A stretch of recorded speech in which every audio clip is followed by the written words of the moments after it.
iniciar la grabación. Estamos en UML. ¿Qué estamos viendo? Estamos viendo el lenguaje unificado, ¿sí? El lenguaje de modelado unificado. ¿Eso para qué me permite? Vuelvo y repito, para tener la guía, los planos de cómo desarrollar el software. Pasar mi idea a la parte gráfica. Entonces, ayer vimos lo que eran los casos de uso, ¿sí? Que yo puedo dividir mi software en casos de uso, en caso de que se necesite eso, en caso de que el software vaya a hacer esto, en caso de esto, etcétera, etcétera, etcétera. Yo voy dividiendo en casos. En caso de que el médico atienda a un paciente, en caso de que se solicite primero una cita, en caso de que primero tengo que registrar al paciente, etcétera. Ahora vamos con el siguiente diagrama. Les voy a compartir y ustedes me dicen si ven la pantalla. Bueno. Me dicen en el momento que estén viendo la pantalla.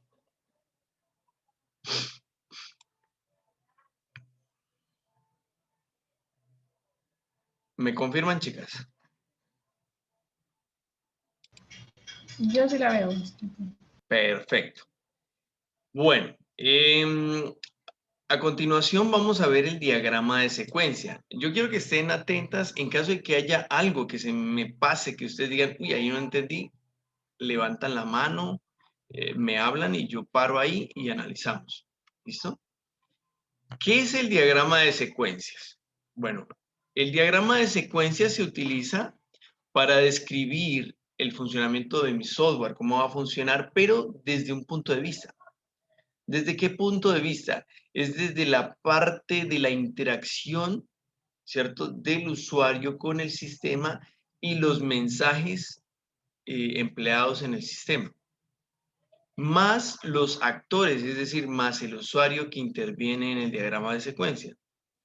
¿Esto para qué me sirve? Para definir el comportamiento interno de un caso de uso. Yo tengo el caso de uso, ya sé en qué casos el software va a funcionar, qué casos se pueden presentar para que se utilice el software. Ahora sí, ¿cómo va a ser el comportamiento interno en el sistema cuando se active ese caso de uso? ¿Cierto?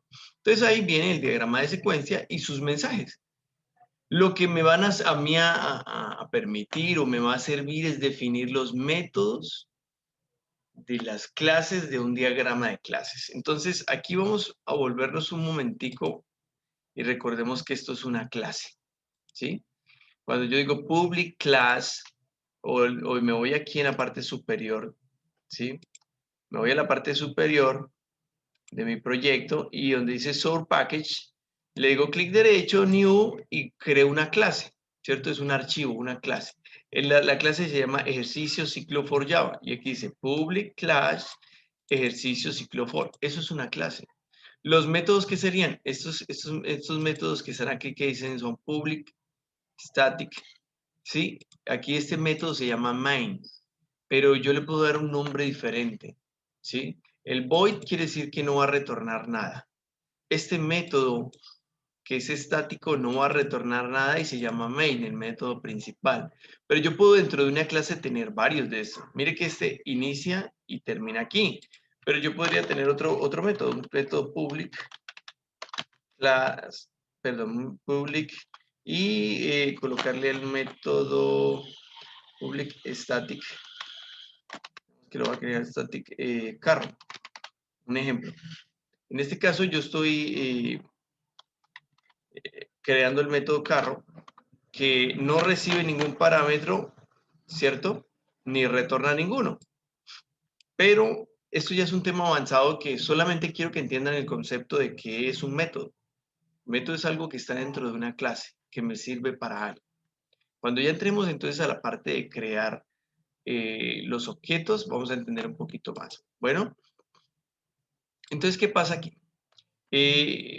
La interacción entre el usuario, el caso de uso y el sistema que ya llama a sus clases y a sus métodos, es decir, él ya va directamente y llama el archivo, creo el objeto que llama el archivo, llámese como se llame, el punto class, el punto Java, perdón, que tiene la clase, esa clase tiene unos métodos, entonces esos métodos van a interactuar con el usuario. Bueno, y pueden retornar valores o recibir valores. En este caso, nosotros tenemos aquí como ejemplo, espera un momentico que baje esta cosita de acá, a ver si la podemos mover de lado. A ver, denme un segundito, a ver si puedo mover esta barra. Así sí la puedo mover. Listo. Entonces tenemos el objeto 1, el objeto 2 y el objeto 3 que se crean a partir de clases. Esos tres objetos pueden crearse a partir de una sola clase o cada objeto puede tener una clase en particular diferente. Bueno, ¿qué pasa con el objeto? Entonces vamos aquí a minimizar. Es la representación gráfica, y ojo con esto, de la secuencia de una interacción, ¿sí? En un plano bidimensional. Cuando hablo plano bidimensional es que tengo la línea de tiempo más el plano de donde se desarrollan los hechos. En este caso, representa una interacción con un gráfico bidimensional. Esto es un gráfico bidimensional, ¿sí? Y se va a manejar el eje del tiempo. O sea, vamos a ver qué tiempo le toma al sistema ejecutar cada caso de uso, ¿sí? Entonces, la dimensión horizontal hacia abajo, vertical, horizontal. La dimensión horizontal, que es de izquierda a derecha, ¿cierto? Muestra los roles, los roles que va a tener o que van a interactuar con cada clase y cada objeto que se crean y cómo van a colaborar entre sí. Entonces, cada rol representa mediante una columna, ¿sí? Vertical, que la ven aquí, una línea de tiempo, de vida. Es decir, yo voy a ver cuánto va a durar el objeto vivo y en qué momento se destruye. Es decir, cuando nosotros ejecutamos, por ejemplo, este ciclo, al darle clic derecho, run file, ¿cuánto tiempo dura vivo? Unos segundos, ¿no? Así, ¡pum! ¿Por qué? Porque no tiene en este ejemplo de ciclo for no tiene interacción. Mientras que si yo le digo al usuario que agregue el número de veces por el cual va a repetir el ciclo, sí hay una interacción. En ese caso, él va a llegar a un punto donde tiene que solicitar hacer una solicitud y luego esa solicitud empieza a ejecutarse según lo enviado. Entonces va a tener un pare ahí y va a ejecutarse una línea paralela. Bueno, entonces, durante el tiempo que exista un objeto, recuerden que cuando estamos hablando de programación orientada a objetos, es porque yo creo una variable que va a ser de tipo clase tal, ¿sí? Y es un término un poquito más avanzado, pero quiero que entiendan que yo puedo crear una variable que ya no va a ser tipo integer, que ya no va a ser tipo float ni double, sino que va a ser tipo clase, ¿sí? Entonces, este archivito que ustedes ven aquí, que es una clase, yo puedo crear una variable de tipo ejercicio ciclo for. Entonces, eso es la programación orientada a objetos, que me permite crear variables llamadas como las clases que yo crea y con la complejidad de la clase que yo crea, es decir, con todo lo que yo le meto aquí en código de complejo. Yo puedo crear una variable de este tipo. A esas variables que se crean de tipo clase se les llaman objetos. A esas variables se les llaman objetos. En este caso, tenemos nosotros n objetos, dependiendo de la cantidad de veces que requeramos crear esas variables. Y ese objeto va a tener un tiempo de vida. El tiempo de vida pues va a depender de la lógica de programación y de lo que usted esté programando, del software que esté desarrollando, ¿no? Y se muestra un mensaje como una flecha desde la línea de vida de un objeto a la del otro. Cuando hay interacción entre un objeto al otro, se crea una flecha, ¿sí? Y nosotros notamos aquí, por ejemplo, cuál es el rol de clasificación. Es el nombre del objeto el cual yo estoy creando. Y abajo la línea de tiempo. ¿Cómo vienen los mensajes? Entonces vamos ahora sí a entender un poquito más, ¿sí? El diagrama de secuencia. Entonces, existen dos tipos de mensajes que se van a mostrar en un diagrama de secuencia que nos muestra las clases y los objetos.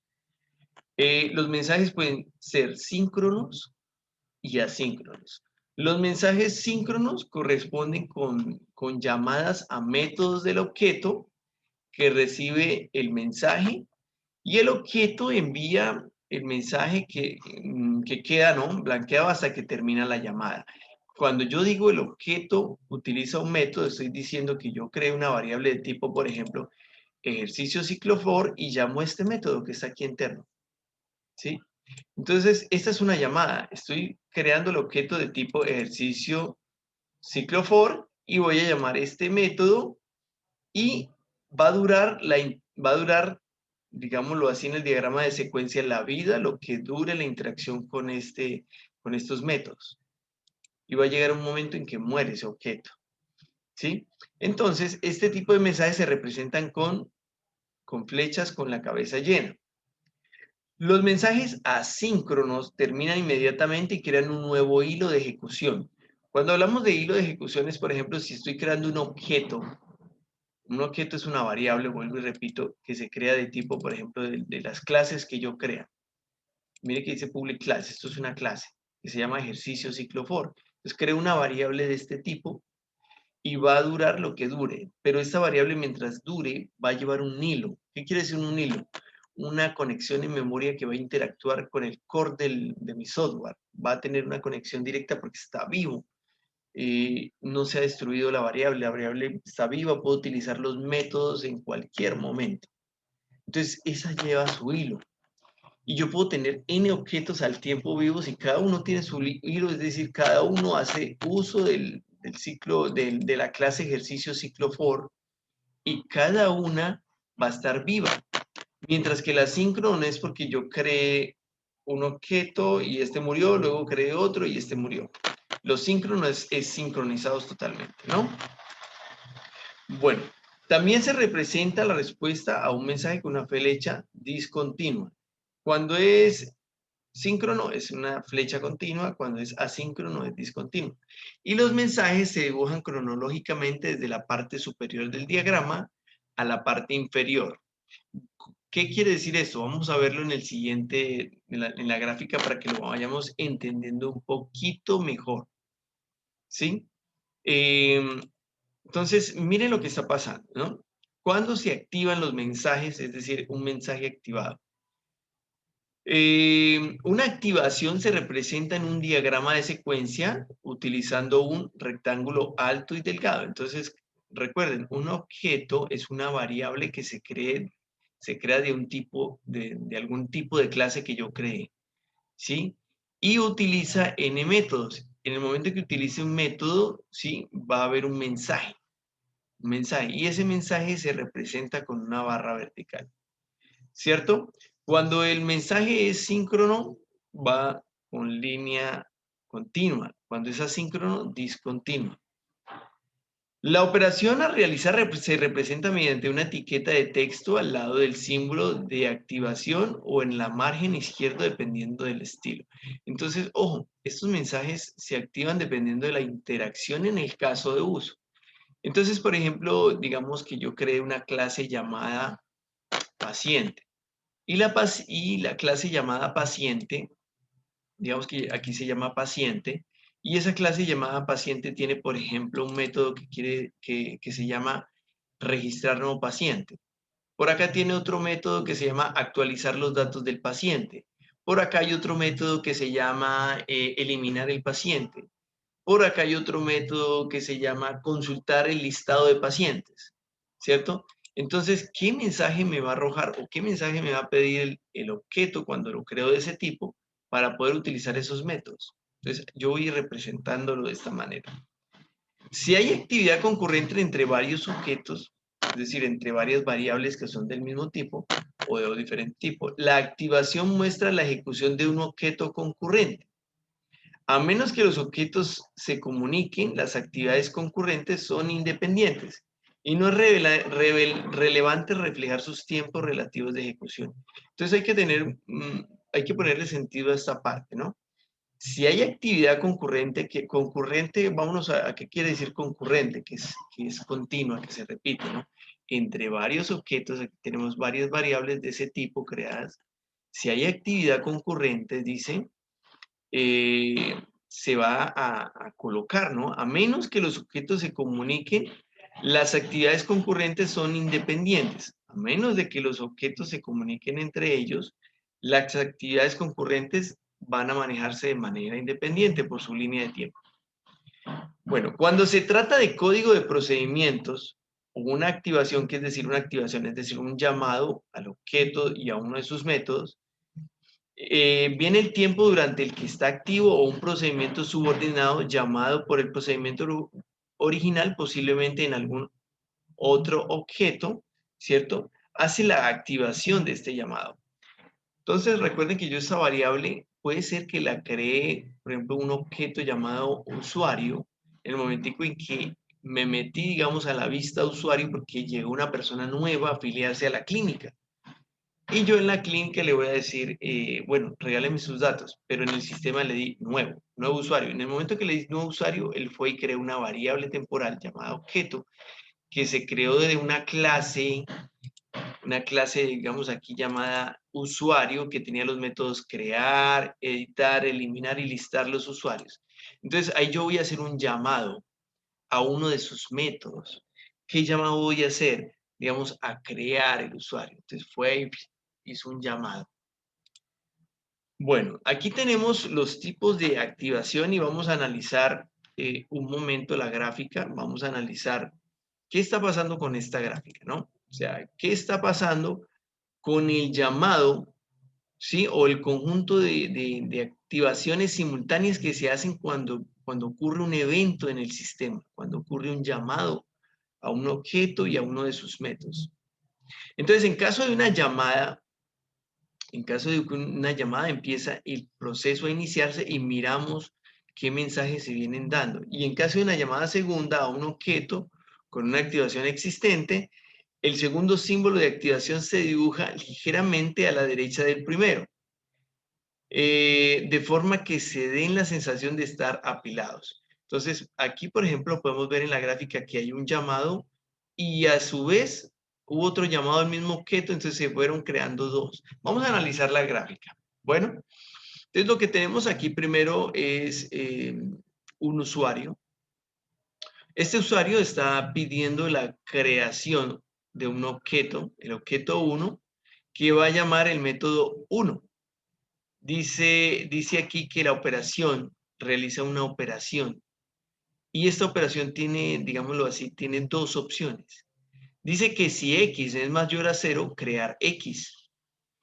Estamos simulando que este es un llamado a un objeto que hace esta operación. Validar si X es mayor a 0. Si es mayor a 0, crear X. Si X es menor a 0, hacer el llamado al método C, llamar C. Entonces mire que aquí está C, a llamar a XC. Entonces aquí se hace un llamado, o sea que arranque por acá o por acá.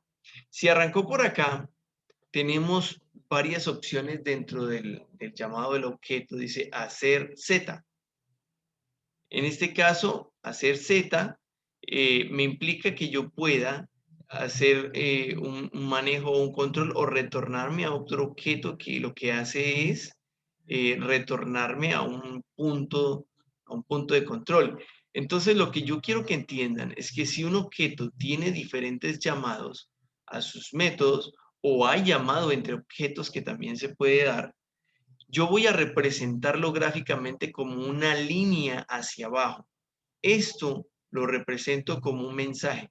El mensaje es que primero me dice X mayor a 0, si es X mayor a 0, haga lo que debe hacer. Ya sea que realice un proceso sobre sí mismo, miren que aquí realiza un proceso sobre sí mismo, o va a llamar a otro objeto. De esta manera yo represento las interacciones entre objetos. Este diagrama es para que ustedes lo analicen y lo tengan un poco claro, más este diagrama no se preocupen que este no se los voy a pedir en el proyecto. Es para que ustedes ya de una vez vayan teniendo en cuenta cómo es un diagrama de procesos, ¿sí? Un diagrama de secuencia, perdón. Listo, vamos a analizar entonces aquí este caso de uso. ¿Sí? Retomando el ejemplo del caso de uso anteriormente, que era el de administrar los datos de un paciente, administrar los tratamientos, tenemos gestionar citas, generar reporte. Esto pertenece a un sistema. Tenemos un sistema aquí, este sistema tiene estos casos de uso. Entonces, ¿qué va a pasar con este sistema? Vamos a analizar ese sistema y vuelvo y repito aquí. ¿Qué opciones tiene el médico? El médico va a poder administrar los datos del paciente, va a dar tratamientos, puede gestionar las citas cuando le dice al paciente, listo, ya lo atendí, ese es su medicamento, pero venga dentro de 8 días. Entonces le asigna de una vez la cita y genera los reportes, informes que tiene que darle a la EPS o al hospital o a la clínica, como sea, ¿no? Y el empleado que trabaja, digamos que no es médico, por ende no puede dar tratamientos ni administrar los pacientes, pero sí puede gestionar las citas, puede asignarle una cita y generar reportes. ¿Cómo sería entonces? Lo primero tenemos al empleado, vamos a analizar el caso en caso del empleado. Recuerden que el empleado tiene dos opciones, gestionar citas y generar reportes. Entonces, el empleado lo primero que va a hacer es solicitar datos del paciente. Solicita los datos del paciente. En este caso vamos a hacer el caso de uso gestionar citas. Este que está aquí que dice gestionar citas. Este caso de uso es el que vamos a analizar. Entonces el empleado va a solicitar los datos, va a ir a al objeto paciente. El mensaje es solicitar los datos. Yo le mando una petición o un mensaje a la variable u objeto paciente y ella va a interactuar. En este caso va a ir y va a asignar la cita. Pero la cita, para asignar la cita necesito de un médico. Entonces resulta que por ahí hay otra variable también de tipo objeto que tiene su clase médico, donde están las opciones de crear un médico, de editar un médico, de listar los médicos, de ver qué citas tienen los médicos, etc. Entonces, miren que para gestionar la cita, consulto el paciente y para asignarle la cita, primero tengo que buscarle un médico. Entonces, voy a ir a hacer un llamado a otro objeto, a otro médico, a uno de sus métodos llamado disponibilidad. Entonces, digamos que dentro de la clase, esta es la clase médico. Y aquí por acá hay un método llamado disponibilidad. Public disponibilidad. ¿Sí? Y por aquí está siendo llamado a este método. Entonces, ¿ese método qué? Puede irse a la base de datos, consultar los médicos, mirar cuáles están disponibles, en qué horario, etcétera, etcétera. En el momento que ya el sistema me retorna un mensaje, me dice, estos son los médicos que están disponibles, estos son los médicos, miro la disponibilidad de consultorio. Este está disponible. Ahora, ¿qué consultorio y a qué hora le puedo asignar el consultorio? Recuerden que un consultorio puede ser usado por diferentes médicos, ¿no? En este caso, en este tipo de análisis estamos creando varias instancias, que un paciente puede tener una cita, se le puede asignar un médico y un médico tiene que ver la disponibilidad de la sala o del consultorio donde lo va a atender. Entonces aquí miro la disponibilidad, va a la base de datos y consulta y le retorna a través de un método llamado disponibilidad qué consultorios están disponibles. En ese caso, cuando están disponibles, él retorna los datos que ya tiene aquí hacia la cita. Recuerden que él va a asignar, es una cita. Le dicen, listo, vámonos ahora al objeto llamado cita, la variable cita, donde está almacenado el nombre del paciente, el médico y ahora el consultorio. Y en la cita voy a decirle, asignarle ya, tengo el paciente, el consultorio, la fecha, ahora sí voy a asignárselo todo esto que encontré al paciente que está solicitando la cita. Por eso retorna aquí a asignar cita. Entonces, primero solicito los datos del paciente, solicito los médicos disponibles, la disponibilidad del consultorio, retorno la cita, los datos de ya todo lo que tengo disponible para la cita médica. Ahora sí, esa cita médica que ya está lista, que ya tiene todo lo necesario, se la asigno ¿a quién? Al paciente, que antes ya había hecho una previa solicitud al sistema y me había cargado los datos del paciente. Me ha dicho, Marlon Monsalve, edad tal, si está activo, está afiliado, no tiene problema, se le puede asignar la cita. Entonces, primero es una preparación previa y ocurre todo el proceso y al final le asigno. Entonces, llamo el método asignar cita, es decir, por acá hay un método que se llama asignar cita por acá abajo.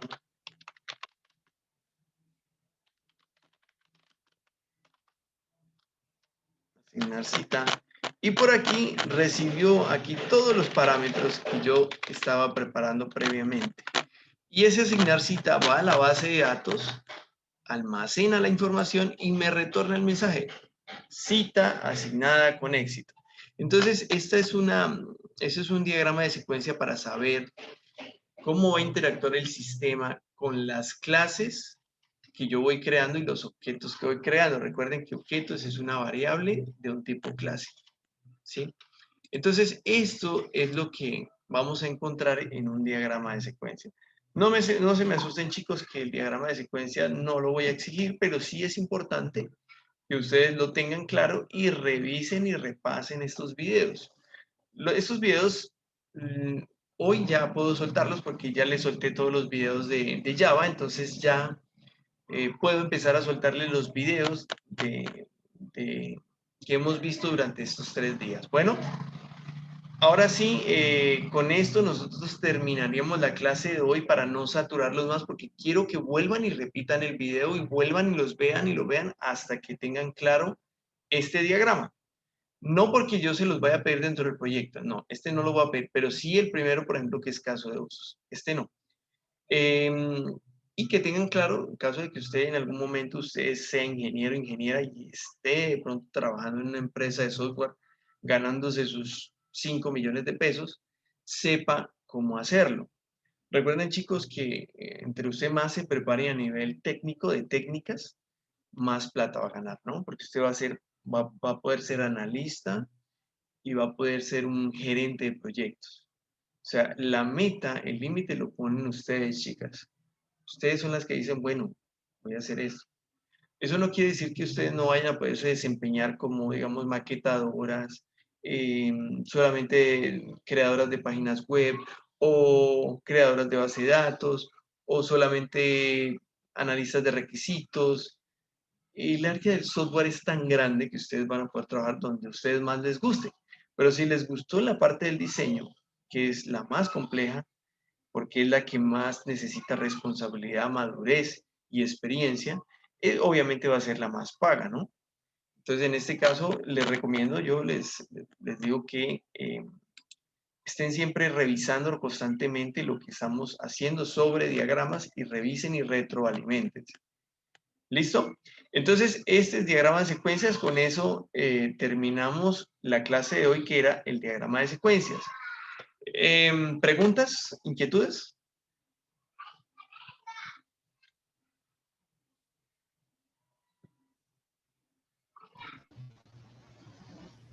Por mi lado, no. ¿No? Bueno, antes de irme voy a hacer un pequeño recuento aquí en la parte de la clase. Entonces recuerden que esta es una clase que se puede llamar de cualquier tipo. Miren que aquí la clase se llama paciente, entonces yo podría crear una clase llamada paciente y miren que en la secuencia dice que hay un método llamado solicitar datos. Entonces aquí digamos en vez de llamarse disponibilidad se llama solicitar datos.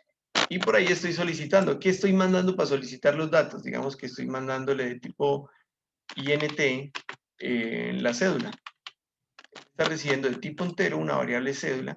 Es decir, me está mandando la cédula de la persona que está solicitando los datos y aquí va a haber una serie de procesos que va a ir a la base de datos, consulta y retorna. Yo puedo decirle que retorne un valor, ¿cierto? Entonces, en este orden de ideas, lo importante es que ustedes sepan que yo puedo crear variables de este tipo. Entonces yo puedo crear por allá en otro archivo puedo crear una variable llamada usuario de tipo paciente.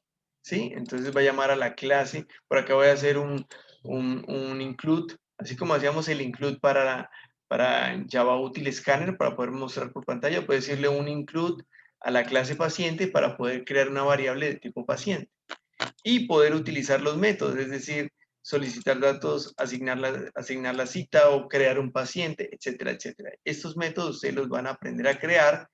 No se me afanen, no se me desesperen, que eso lo vamos a aprender más adelante, pero por ahora necesito que entiendan eso.